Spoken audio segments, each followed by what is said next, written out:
अभी मैं होके आ रहा हूँ, हमारे आपके साथी रामचंद्र अग्रवाल जी के, उनकी मृत्यु नकली रेमडेसिविर इंजेक्शन से हुई है। कोरोना संकट के बीच सियासत की लहर जारी है। प्रदेश में कोरोना का संकट भले ही नियंत्रण में हो, लेकिन सियासत में बयानबाजी का संक्रमण नहीं थम रहा है। हालिया बयानों पर नजर डालें तो लग रहा है कि प्रदेश की सियासत में टकराव चरम पर है। कांग्रेस के प्रदेश अध्यक्ष नेता प्रतिपक्ष अपने बयान में कह रहे हैं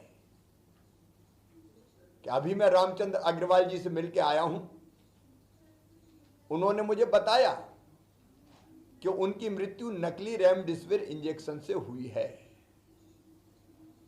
अब मृत्यु के बाद स्वर्गीय रामचंद्र अग्रवाल जी कमलनाथ को बता रहे हैं कि मेरी मृत्यु नकली रेमडेसिविर इंजेक्शन से हुई है। आप अंदाज लगाइए कि कांग्रेस का स्तर कितने नीचे चला गया है। अगर मैंने कह दिया कि मैं राजकुमार अग्रवाल जी के घर गया, वहाँ मुझे कहा गया, मैंने कह दिया होगा, बोलते बोलते कह देते, उनके बेटे ने मुझे कहा कि नकली रेमडेसिविर से उनके पिताजी की मृत्यु हुई, जबलपुर के हॉस्पिटल भी हुई, सब इसके गवाह हैं। कोरोना काल में बयानबाजी के जरिए नेता एक दूसरे की भूमिका पर सवाल उठा रहे हैं। कांग्रेस ने बीजेपी सांसद ज्योतिरादित्य सिंधिया के लापता होने के पोस्टर जारी कर दिए, तो बीजेपी ने सवाल पूछा कि कमलनाथ ने किस गरीब की मदद की। मैं बहुत जिम्मेदारी के साथ ये बात पूछना चाहता हूँ कि 3 महीने में केवल 2 घंटे के लिए ग्वालियर आना, वो भी मुख्यमंत्री जी के प्रोटोकॉल के साथ, क्या ग्वालियर की वास्तविक मदद है? जो हजारों लोग जिनकी मृत्यु सरकार के कुप्रबंधन के कारण हुई, उनमें से चंद लोगों के परिजनों से बात करना क्या ग्वालियर की वास्तविक मदद है? ये ग्वालियर की जनता पूछना चाहती है। और ऐसे संकट के समय में जो अपने आप को ग्वालियर का जनसेवक कहते हैं, मध्य प्रदेश की सेवा करने के लिए अपनी तत्परता दिखाते हैं, क्या उनको इस समय में ग्वालियर को छोड़ना चाहिए? कमलनाथ कहाँ थे, कहाँ हैं? केवल जाकर के 4 जगह घूम आए। अरे कहीं जाओ ना जंगल में, कहीं जाओ ना किसी बस्ती के अंदर, किसी गरीब को एक भोजन पैकेट दो। कमलनाथ जी, पहले भी आपने क्या किया था? आपका बेटा कहाँ है, आप जिसकी बात करते हैं, वो भी सांसद हैं। अरे ये कोई इन बातों से बातें चलती हैं क्या? आप समाज के लिए आप जाकर के कोई काम करें। सिंधिया जी 24 घंटे एक्टिव हैं, 24 घंटे। खुद के काम से ज्यादा दूसरों के काम पर निगाह रखने वाली सियासत नई नहीं है। भोपाल की सांसद प्रज्ञा सिंह ठाकुर के लापता होने के पोस्टर भी जारी हुए थे। दोनों ही दल एक दूसरे के नेताओं पर सवाल खड़े कर रहे हैं, इस बात को दरकिनार कर कि आखिर खुद क्या काम कर रहे हैं। दरअसल कोरोना काल में नेताओं की साख पर बट्टा लगा है। आम जनता के बीच में नेताओं की छवि धूमिल हुई है। ऐसे में इस पूरे आरोप प्रत्यारोप की कवायद को खुद की छवि चमकाने व दूसरों को नीचा दिखाने की कोशिश कहा जा सकता है। नमस्कार, मैं हूं शरद द्विवेदी और आज का हमारा मुद्दा है सियासत की तीसरी लहर। जी क्या कहा मैंने? हाँ, मैंने कहा सियासत की तीसरी लहर सर। नहीं, कोरोना की नहीं सर, कोरोना की नहीं। कोरोना की लहर तीसरी तब होगी जब हम गड़बड़ करेंगे। ये सियासत की तीसरी लहर आ गई। और मैं अगर विषय को हल्का ना करूं, आप इसको ये मत समझिए कि जो बात मैं कह रहा हूं या जिस अंदाज में कह रहा हूं उससे ये बात कुछ हल्की हो रही है। बात बहुत गंभीर है, लेकिन कई बार गंभीर बातों की गंभीरता को और बढ़ाने के लिए कुछ कबीर जी की तरह, हम तो उनके पासंग भी नहीं है सर, लेकिन कुछ उलट बांसी करनी पड़ती है। और जिस तरह का माहौल मध्य प्रदेश की सियासत का है, उससे मुझे किशोर कुमार जी का वो गीत ज़रूर याद आता है कि हम तो सियासत करेगा, आरोप प्रत्यारोप करेगा, दुनिया कुछ भी बोले, कोविड कुछ भी बोले, हम तो सियासत करेगा। यही चल रहा है सर मंजर। एक तरफ अभी तमाम चिंता है, तमाम परेशानी है, तमाम मुद्दे हैं, और उनके बीच में ये आरोप प्रत्यारोप है। किसकी रुचि है सर? ये सब सुना जाए सर इस वक्त बैठ के? आपने ये किया, आपने ये किया, आपने ये किया। ये तू मैं क्या इस समय ज़रूरी है? यही विषय है सर आज का। देखिए, बचिएगा नहीं सर। जो भी मेहमान हैं उनसे भी हम पूरी गंभीरता से ये बात सुनना चाहेंगे कि जब कहीं कोई बहुत चुनौतीपूर्ण स्थिति होती है, और चुनौतीपूर्ण स्थिति से मेरा मतलब यही है कि कोई प्रसन्नता का वातावरण नहीं होता है, तो परिवार के बुजुर्ग अगर कुछ युवा नौजवान कुछ उस समय उल्टी पुल्टी बात कर देते हैं जोश भरी, कि वो दद्दा की वो वाली ज़मीन का भी तो फैसला कर लो अभी बैठ के। तो कहते भैया थोड़ी ठंड रखो यार, अभी तो उनकी आत्मा भी अभी वैकुंठ लोक नहीं पहुंची होगी और अभी से आपको ज़मीन दिखने लगी। लेकिन यहाँ तो सियासत की ज़मीन नज़र आ रही है सर सबको। जो मेहमान है उनसे मिल लीजिए। हमारे साथ हैं वरिष्ठ पत्रकार राजनीतिक विश्लेषक दिनेश गुप्ता जी, बहुत स्वागत करता हूं सर आपका। हमारे साथ हैं संजय यादव जी, और अब कोरोना से रिकवर होने के बाद पूरी तरह फिट दुरुस्त नज़र आ रहे हैं, बहुत स्वागत करता हूं। और यशपाल सिंह सिसोदिया जी हैं, धीर गंभीर और नई दुनिया की परंपरा के, नई दुनिया के स्वर्णकाल के समय के साक्षी भी हैं। तो आज उनके भीतर के पत्रकार को जगाने की कोशिश जरूर करेंगे शरद द्विवेदी जी, कि वो पत्रकार अपनी मर्यादा, पार्टी की बाउंड्री, सीमा रेखा को ध्यान में रखते हुए मर्यादा के तटबंधों तक पार्टी के जाए, लेकिन सच का कलश उठाकर चले। सर ज़्यादा जोश दिला रहा हूं तो क्षमा कीजिएगा जी। दिनेश जी, सबसे पहली टिप्पणी आपकी कि हम तो सियासत करेगा, कोविड कुछ भी करे हम तो सियासत करेंगे, क्या कहेंगे सर? शरद जी, हमारे देश की जो लोकतंत्र की बुनियाद है उसमें ही सियासत है, और इस सियासत से इतर हम कोई बात कर नहीं सकते। और सियासत ही जनहित का मुद्दा है, और सियासत ही राह है, और सियासत ही मुसीबत है। या आप इसको देख लीजिए। लेकिन जब सियासत होती है तो जरूरी नहीं है कि हर बात राजनीतिक दल का जो निष्कर्ष है या उसका जो कंक्लूडिंग जो चीज है वो सकारात्मक ही हो। हमेशा सत्ता पक्ष की ओर से अक्सर आपने सुना होगा ये कहा जाता है कि विपक्ष को सकारात्मक भूमिका निभाना चाहिए। इसका मतलब ये कतई नहीं है कि उसे जो है आलोचना के साथ सुझावात्मक नहीं होना चाहिए। देखिए, अल्टीमेटली विपक्ष की जो भूमिका है वो जो है आलोचना और सुझाव दोनों के साथ है, और इसमें सरकार को उतनी ही सहजता और उदारता, बड़े दिल के साथ चीजों को स्वीकार करना चाहिए, ना कि आरोप प्रत्यारोप के जरिए कोई तूफान खड़ा करना चाहिए। बहुत महत्वपूर्ण बात आपने कही है, और बिना सुझाव के आलोचना का मैं तो कहता हूं सर कोई अर्थ ही नहीं है, अर्थहीन है। जैसा मैं प्रमोद महाजन जी के एक भाषण का मैंने जिक्र किया था कि सदन में कितना भी अच्छा भाषण दो, कितना भी अच्छा भाषण दो, कोई ताली नहीं बजती, कोई ताली नहीं बजती। सदन की लॉबी में मिलते हैं तो यशपाल सिंह सिसोदिया की पीठ संजय यादव जी भी थपथपाते हैं, क्या बोले सिसोदिया जी। सिसोदिया जी भी जानते हैं कि इनसे ये पूछने का कोई अर्थ नहीं है कि विधानसभा की लॉबी में ये बात क्यों कही आपने, सदन में भी कह सकते थे।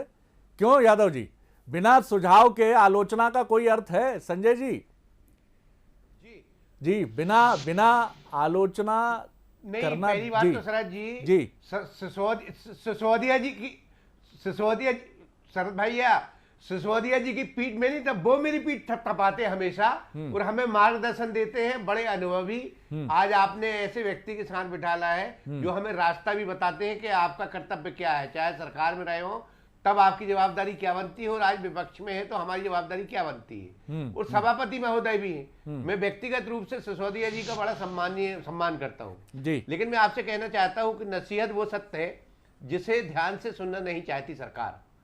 हमें जो जीने का सलीका सिखाते हैं वो खुद आईना देखने में घबराते हैं। मैं शरद जी आपसे कहना चाहता हूँ कि लोकतंत्र के इस मंदिर में विपक्ष का काम बनता है सत्ता पक्ष को राह दिखाना। अगर सही राह ना दिखाएं और सत्ता पक्ष बेलगाम हो जाता है।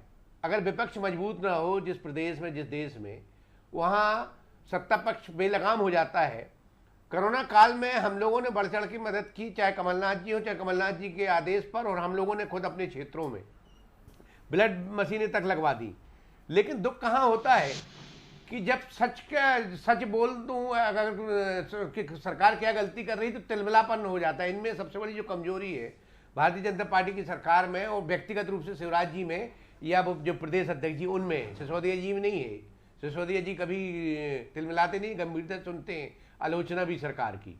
इसलिए मैं यशपाल जी के ऊपर आरोप नहीं लगाऊंगा क्योंकि मैंने भुगता है। माननीय मुख्यमंत्री जी जबलपुर आए थे, हम लोगों की बैठक ले रहे थे, हम लोगों से सुझाव ले रहे थे।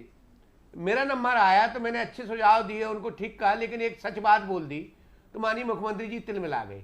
मैंने कहा माननीय मुख्यमंत्री जी, शहर में आप शराब दुकानें बंद रखे हो, गांव में खुली हैं, शहर से लोग जाके गांव में खरीद रहे, कोरोना फैल रहा, और शहर का नौजवान साथी है गांव से लाके शहर में बेच रहा। तो मुख्यमंत्री जी तिलमिला गए, बोले अपन सकारात्मक बात करें। तो इससे अंदाज में आते हैं कि कमलनाथ जी जैसे अनुभवी नेता, वो कमलनाथ जी ने अपनी बात नहीं कही, कमलनाथ जी ने जो हाईकोर्ट की टिप्पणी थी उसको कहा है, किस तरह से बातें की हैं। और कमलनाथ जी ने स्पष्ट रूप से कहा कि मेरे जबलपुर में रेमडेसिविर का जो मोगाज अंदर है वो बंद है। क्यों बंद है? क्योंकि उसने नकली रेमडेसिविर इंजेक्शन लगाए, माफिया पनप गया इनके। चलिए मैं जल्दी से सिसोदिया जी की रिएक्शन लेता हूं, फिर लौटूंगा दूसरे राउंड में आपकी तरफ। जी सिसोदिया जी, आपकी बड़ी तारीफ की है, लेकिन बीजेपी के अलंबरदारों की आलोचना भी की है। संजय यादव जी ने बड़ी चतुराई से अपना काम भी कर लिया है और आपसे भी अपेक्षा की है कि आप भी उनकी प्रशंसा करें। देखिए शरद जी, एक तो आपने मेरा पत्रकार जगा दिया पुनः एक बार। पत्रकार कभी भूतपूर्व नहीं होता। बधाई बधाई जी। देखिए कभी जनप्रतिनिधि और अधिकारी भूतपूर्व हो जाते हैं, पूर्व सेवानिवृत्त। पत्रकार कभी भूतपूर्व नहीं होता। क्या बात, जीवन पत्रकार रहता है। और आदरणीय दिनेश जी बैठे, मैंने तो आपके सानिध्य में चौथा संसद में काम किया है, साथ में रहा हूं मैं इतना जरूर कह सकता हूं, मैं सरकार की कोई पीठ थपथपाने के लिए बात नहीं करूंगा, क्योंकि वास्तव में अगर पत्रकार भी रहा हूं तो पत्रकार आज भी हूं। लेकिन ये मैं कह सकता हूं दावे के साथ कि मैं तीसरी बार का विधायक हूं और मैंने 1 दशक तक पत्रकारिता करी है। ये जो दौर शरद जी भी दिख रहा है, विश्वव्यापी है। ये किसी राजनीतिक दल के द्वारा निर्मित किया गया कोरोना नहीं है ये, और ये किसी की भूल और चूक नहीं है। जिस प्रकार से वायरस हुआ है पूरे विश्व में हुआ है, और इसको लेकर के मैं इतना कह सकता हूं कि सीमित संसाधनों में सरकार है कोई भी हो, चाहे वो मध्य प्रदेश की भारतीय जनता पार्टी के नेतृत्व वाली सरकार हो, मोदी जी के नेतृत्व वाली केंद्र की सरकार हो, या अन्य राज्यों में अन्य दलों के नेतृत्व वाली सरकारें हो, सब अपने तय इस संघर्ष और चुनौतियों का शरद जी सामना कर रहे हैं। देखिए मैं अभी कह सकता हूं कि 4 बजे जिला आपदा प्रबंधन की बैठक माननीय मुख्यमंत्री जी ने वीडियो कॉन्फ्रेंसिंग के माध्यम से ली हम लोगों की, मैं उसमें था मंदसौर में। 7 बजे उन्होंने ब्लॉक स्तर की आपदा प्रबंधन की जो क्राइसिस मैनेजमेंट कमेटी है उनके सदस्यों से उन्होंने वीडियो कॉन्फ्रेंसिंग के माध्यम से संवाद किया। और माननीय मुख्यमंत्री जी ने और नीचे पंचायत स्तर और वार्ड स्तर पर जो क्राइसिस समितियां बनी है उनको आने वाले 1 जून के बाद क्या करना चाहिए, किस प्रकार से सावधानी और सतर्कता रखना चाहिए, इस बात को लेकर के माननीय मुख्यमंत्री जी ने संवाद किया है। और माननीय मुख्यमंत्री जी की टिप्पणी मुझे आज बहुत माकूल लग रही है, क्योंकि पत्रकार हूं तो नोट तो करता हूं। उन्होंने कहा है आज की हमारी वीडियो कॉन्फ्रेंसिंग में कि कोविड अनुकूल व्यवहार हो, यह चलेगा। कोविड है, इसका अनुकूल व्यवहार में हमको पालन करना पड़ेगा। और दूसरा, वीसी में जो मुझे एक बात बहुत अच्छी लगी, मैं इसलिए कह रहा हूं कि आपने पत्रकार जगा दिया मेरा। वायरस का संकट नहीं, व्यवहार का संकट है शरद जी। और इस व्यवहार के संकट में हम सबको जिम्मेदारी समझना पड़ेगी। और जिस प्रकार से आलोचना का दौर यदि चालू हुआ है तो कांग्रेस ने इसकी शुरुआत करी है। और ये जो अभी इस हफ्ते जो खेल हो रहा है, देखिए शरद जी, अगर ये कहा जाए कि मेरा भारत महान, हम सब कहते हैं, कल भी था, आज भी है, और शरद जी कल भी रहेगा। हम रहे ना रहे, भारत हमेशा सिरमौर रहेगा। भारत हमारा विश्व गुरु रहा है। तो भारत, मेरा भारत महान की जगह कमलनाथ जी जैसे जिम्मेदार व्यक्ति, जो नेता प्रतिपक्ष भी है, पीसीसी के अध्यक्ष भी है, और 1.5 बरस पहले वो मध्य प्रदेश का नेतृत्व कर रहे थे, मुख्यमंत्री की हैसियत से थे। वो बहुत पुराने मुख्यमंत्री नहीं है, वे 1.5 बरस पुराने मुख्यमंत्री शरद जी। और वे कहते हैं कि मेरा भारत महान, मेरा भारत बदनाम। देखिए ये इस प्रकार के बयान अगर कमलनाथ जी जैसे व्यक्ति देंगे, और मैं अगर आज इस बात को देखूंगा, मैं उस चीज पे नहीं जाऊंगा कि उन्होंने सतना के मेयर में रामचंद्र जी अग्रवाल के लिए क्या जल्दबाजी में बोल गए, लेकिन मेरे पास एक वीडियो, एक मेरे पास सोशल मीडिया में फोटो आया, मैं आपको दिखाना चाहता हूं। कमलनाथ जी इस कोरोना के वायरस में जनता को और कार्यकर्ताओं को कैसे आह्वानित करेंगे। वे अपने कार्यकर्ताओं के साथ बिना मास्क के बैठते हैं। अब आप देखिए कि यह एक जिम्मेदारी है या गैर जिम्मेदारी है। आज यदि मुख्यमंत्री जी ने वीडियो कॉन्फ्रेंसिंग शरद जी ली है तो उन्होंने साफ कहा है कि अगर 1 जून से कोई रिलैक्सन मिलेगा तब भी जनप्रतिनिधियों को, व्यापारियों को, सामाजिक स्वयंसेवी संगठनों को, दुकानदारों को, सबको प्रोटोकॉल का पालन करना पड़ेगा। फिर जबलपुर की घटना हमको याद आ जाएगी कि सब्जी मंडी अगर जबलपुर की खुलती है, आदरणीय मेरे साथी बैठे हैं, बड़े सूझबूझ वाले हैं संजय जी, तो जबलपुर के उस परिदृश्य ने सबको चौंका दिया। इंदौर की सब्जी मंडी अगर खुलती है, चलिए मैं आता हूं, तो देखिए ये व्यवहारिक रूप से हमको इसका मुकाबला करना पड़ेगा, न कि 2023 की कोई तैयारी करके हमको इस उलझन में पड़ना पड़ेगा। बिल्कुल आपने ये ठीक है, 2023 के लिए अभी से चिंतित होने की जरूरत नहीं है। दिनेश जी, आलोचना बिल्कुल ठीक बात है, विपक्ष का अधिकार है और वो उसको करना ही है, लेकिन सुझाव की बात हुई है कि सुझाव के साथ आलोचना का अर्थ है। और दूसरी महत्वपूर्ण बात यह है कि किस समय आलोचना की जाए, जैसा हमने कुछ उदाहरणों से समझाने की भी कोशिश की। और आपने गौर किया होगा कि इस पूरी लड़ाई में जो अभी तीसरी लहर के तौर पर मध्य प्रदेश में राजनीति की तीसरी लहर के तौर पर सामने आई है, दिग्विजय सिंह जी खामोश है।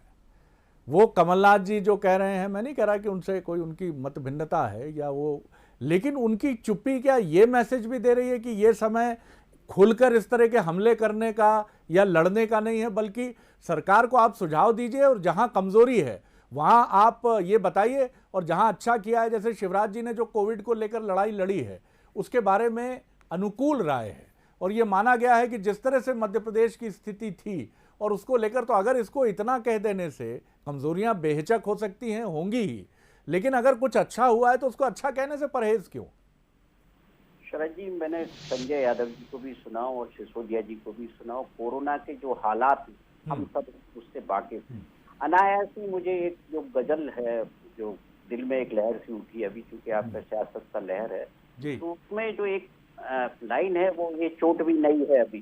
तो जो नई नई चोट है भारतीय जनता पार्टी को मिली हो दमों में, या जो कोरोना का जो विभीषिका जो हमने देखी, जो सामने आया, तो कहीं ना कहीं सबको हिला दिया इसने। आप इसको चाहे व्यक्ति की मनोदशा से जोड़िए, चाहे सियासत से जोड़िए, या सिस्टम की कमजोरी से जोड़िए, सरकार के अनिर्णय से जोड़िए, कहीं से भी जोड़िए। आप ले दे के जो बातचीत आती है, जब भी आती है, जो एक लीडर पर होती है। जब क्रिकेट टीम मैदान में होती है और टीम जब हारती है तो उसके कप्तान को हमेशा याद किया जाता है कि कौन कप्तान था जो वर्ल्ड कप से चूक गया।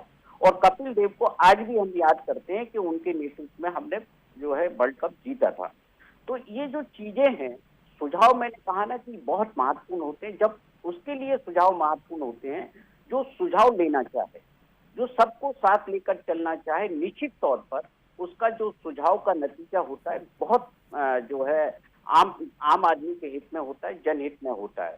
लेकिन यदि हम जो है बिना बुलाए, जिसे कहते हैं ना कि हम बिना मांगे यदि आपको राय देंगे, तो शायद जो है उस राय का कोई महत्व नहीं होगा। और ये जो आपदा काल है, ये सामूहिक जिम्मेदारी से जन भावना का जो है आपको जन भावना का आदर करना है और उसकी मदद करना है। तो बिना सामूहिक प्रयास के हम इस तीसरी लहर से को रोक भी नहीं सकते, जो कोरोना की तीसरी लहर है।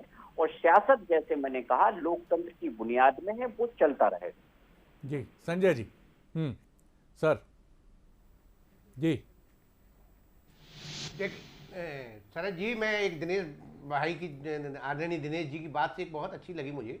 उन्होंने सिस्टम की कमजोरी बताया। मैं किसी के ऊपर आरोप नहीं लगा रहा हूँ, लेकिन क्यों जब मैं कोविड में आया तो शहर के लोगों को डॉक्टर क्या सलाह देता है कि आप ब्लड की जांच करा लें। ब्लड की जांच में क्या होता है, CRP-D डाइमर। जब मैंने देखा, मैंने आज आपको भेजा भी है कि एक गांव के आदमी की तो ना CRP हो रहा है ना D डाइमर आ रही, क्योंकि सिस्टम की कमजोरी थी। जो पैथोलॉजी लैब गांव में होना चाहिए, आज 50 किलोमीटर दूर या 40 किलोमीटर दूर शहर में कोविड जब बस बंद हो, ऑटो बंद हो, तो एक मशीन की कीमत 6.5 लाख में मैंने खरीदी विधायक निधि से, और मैंने लगवाई 2 अपनी क्षेत्र। हम जो 6,30,000 की मशीन, जब कोविड आया पहली बार, तब भी जांच होती रही CRP-D डाइमर।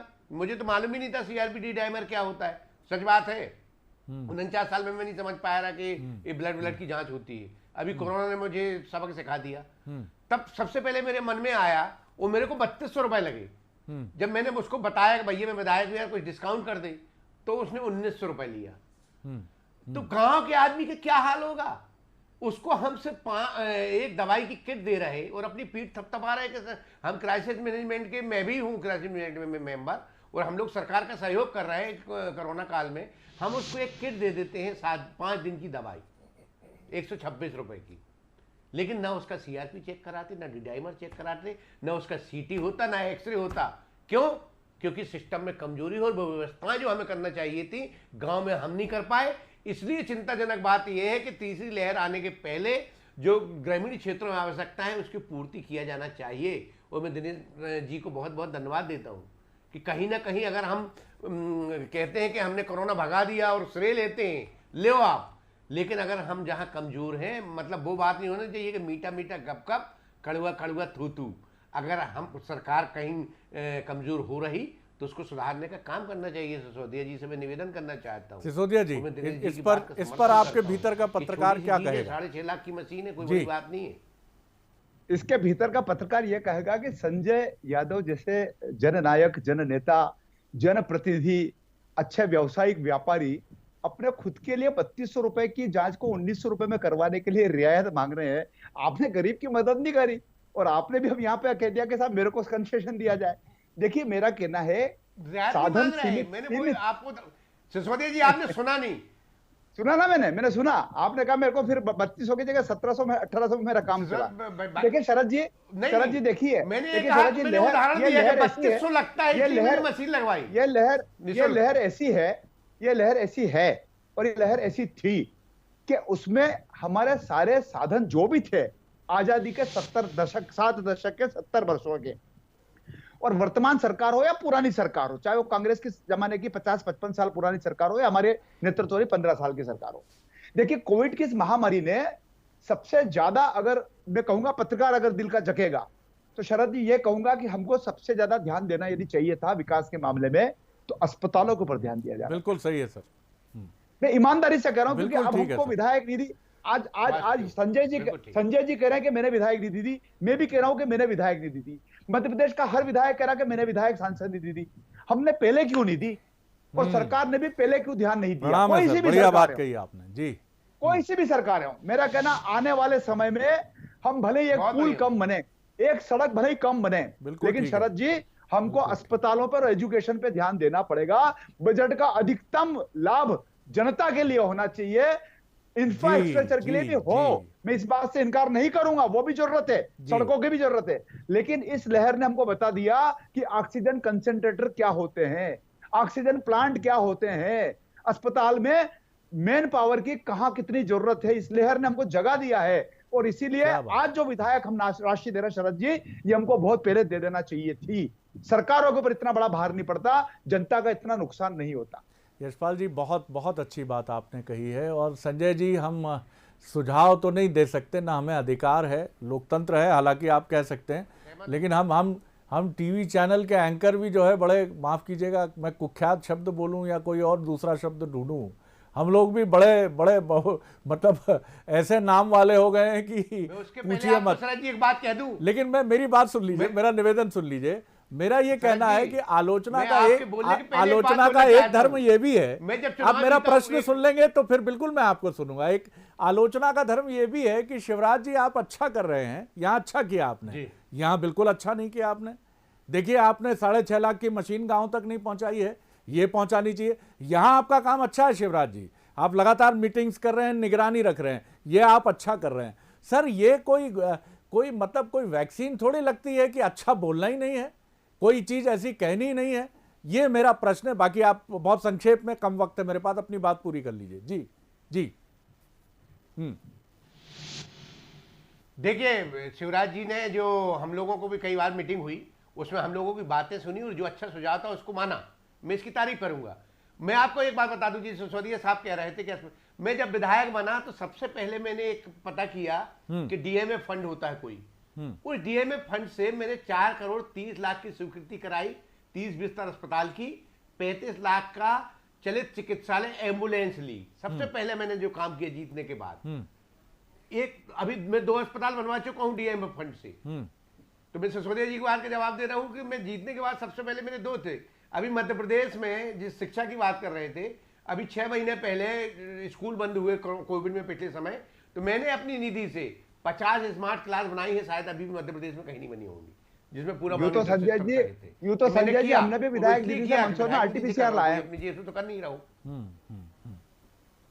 नहीं हम भी आरटीपीसीआर दे रहे हैं 50 लाख रुपए की, मंदसौर जिला चिकित्सालय। बहुत अच्छी बात है, ये हमने किया। लेकिन सर एक सूचना मैं दे रहा हूं, लेकिन वक्त मेरे पास कम है। मेरा आपसे एक निवेदन है जी, बोलिए जल्दी कर रहे थे, मेरा आपके माध्यम से एक निवेदन है जी कि हमारा अस्पताल बन रहा है, उसमें 1 करोड़ की राशि कम पड़ रही, वो 2 महीने में तैयार हो जाएगा, वो सरकार दे नहीं रही अभी 6 महीने से। नहीं, एक सबसे महत्वपूर्ण चीज ये है, आप दोनों जब भी आते हैं तो मैं आप दोनों को बहुत सम्मान से सुनता हूं, क्योंकि आप दोनों न सिर्फ सहज और सरल हैं, बल्कि आप सुपठित विधायकों की श्रेणी में भी हैं। ऐसा नहीं है कि बाकी सुपठित नहीं है, लेकिन आपका प्रतिशत हो सकता है उनसे कुछ प्रतिस्पर्धा में स्पर्धात्मक रूप से अधिक हो। नीरी नागपुर केंद्र सरकार का एक संस्थान है, नीरी जिसको हम कहते हैं, इसने एक उपकरण बनाया है। ये सब आपके माध्यम से और बंसल न्यूज़ के जरिए ये मध्य प्रदेश छत्तीसगढ़ तक पहुंचे कि सिर्फ 300 रुपए में RT-PCR की तरह कोरोना की जांच हो जाती है और प्रक्रिया बहुत सरल है। इसका एक नमक के घोल जैसा द्रव्य आता है जिसको आप गले में गार्गिल जैसा करते हैं, वैसा गार्गिल करके आपको एक जो वो नली प्रोवाइड करते हैं जिसमें लिक्विड होता है, उस नली में डालकर उसको प्रोसेस के लिए दे देना होता है और केवल 3 घंटे में नतीजा और अच्छा नतीजा मिल जाता है। तो ये सस्ता भी है, जैसे डायबिटीज घर पे कर सकते हैं, बिल्कुल कर सकते हैं। और ये प्रक्रिया आप लोग जितनी बढ़ाएंगे और गांव में ऐसे वैज्ञानिक अनुसंधानों को पहुंचाएंगे। रही बात आरोप प्रत्यारोप की, भारत की महानता की, तो सर भारत की महानता में जितना योगदान सिसोदिया जी का है, उनके पूर्ववर्तियों का है, भविष्य में आने वालों का होगा, संजय जी का है, दिनेश जी का विनम्रता से हो सकता है। हम तो एंकर हैं सर, इसलिए हम कोई कंट्रीब्यूशन नहीं कर सकते हैं, हम पीछे रखते हैं अपने को। लेकिन भारत की 5000 वर्ष पुरानी संस्कृति में उन तमाम लोगों का कंट्रीब्यूशन है जो भारत के साथ चले हैं। इसलिए किसी पेंडेमिक की सुनामी भारत की महानता को तो हिट नहीं कर सकती है। ये एक सतत प्रक्रिया है, ये चलती रहेगी। लेकिन इस लड़ाई में गरिमा का एलिमेंट आना बहुत ज़रूरी है सर।